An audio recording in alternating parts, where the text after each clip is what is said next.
बिस्मिल्लाहिर्रहमानिर्रहीम। अस्सलाम वालेकुम। कैसे हैं आप? आई होप के बिल्कुल ठीक होंगे। आज हम बना रखे हैं बहुत ही मज़ेदार, मुफीद और ताकत से भरपूर मिल्क शेक। उम्मीद है कि आप लोगों को ये रेसिपी अच्छी लगेगी। अगर नुस्खा अच्छा लगे तो इसे लाइक और सब्सक्राइब करना मत भूलिएगा।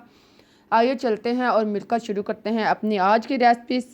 इसके लिए आप खजूर 15 से 20 अदद लें। खजूर आप अच्छी किस्म की लें। इसको आप धोकर साफ़ कर लें और इससे गिटलियाँ निकाल लें।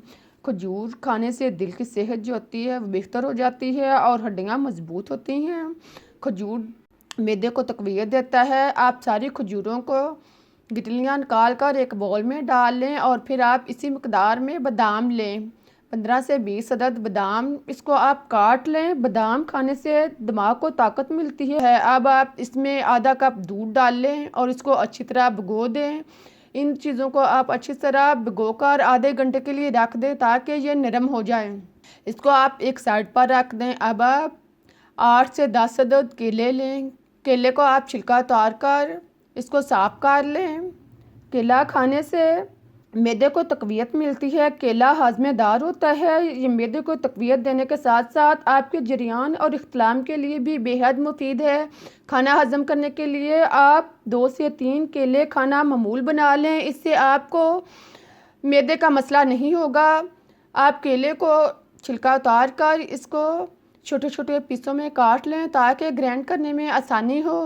इन सब चीज़ों को तैयार करने के बाद अब आप ग्राइंडर लें। इसमें आप भीगी हुई बादाम और खजूरें डालें, साथ में आप कटे हुए केले डालें और फिर आप इसमें दूध डालकर इसको ग्राइंड कर लें। सारी चीज़ों के लिए आप 1 लीटर दूध लें। पहले आप थोड़ा सा दूध डाल के इसे ग्राइंड कर लें। साथ में आप टेस्ट के मुताबिक या 2 चम्मच चीनी डाल लें। अगर आप इसमें 2 चम्मच शहद डाल लें तो वो ज़्यादा मुफीद होगी। अब आप इन सब चीज़ों को अच्छी तरह ग्राइंड कर लें। इसे 2-3 मिनट तक अच्छी तरह ग्राइंड करें ताकि सारे चीज़ें अच्छी तरह यकजां हो जाएं और ग्राइंड हो जाएं। जब सारी चीज़ें अच्छी तरह दूध के अंदर मिक्स हो जाएं तो आप इसको निकाल लें। इसे जग या बाउल या आप गिलासों वगैरह में निकाल लें।